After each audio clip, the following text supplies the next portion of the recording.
Proverbs 17:22 reminds us that a cheerful heart is good medicine, but a broken spirit saps a person's strength. There's been a lot of talk about mental health and spiritual health, but we have just as much of a responsibility to guard that. The Bible also talks about guarding our heart, for it is the wellspring of life in Proverbs. It's just as important as your physical health. Your mental health and your spiritual health are intertwined.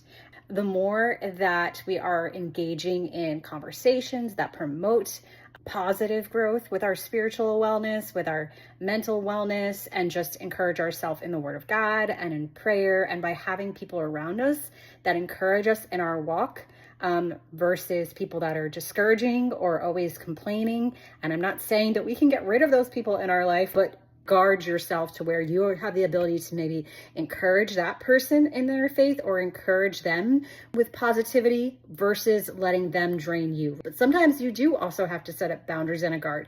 That is a very real thing. And so you need to just be aware and pray and to know the difference depending on the relationships that you have in your life and how they are, whether they be friends or family or even at work and other places. We do have to guard our heart and our mind to facilitate that cheerful heart.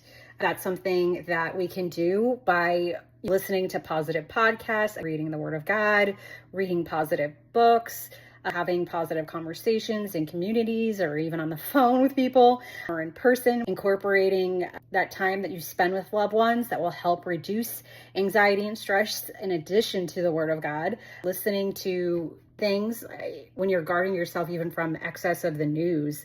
Too much of that can be overwhelming. Television shows and music that promotes having anxiety. That's not something you want.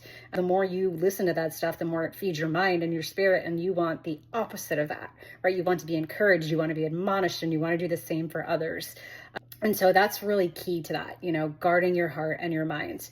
Of course, exercise is equally great for mental clarity. It helps us focus. It helps us with energy. It helps us with physical strength, but they both work hand in hand. And so just a reminder today that a cheerful heart is good medicine. So promote that in your life and in your day-to-day and focus on that. Have a great day and share ways that you promote a cheerful heart in your own life.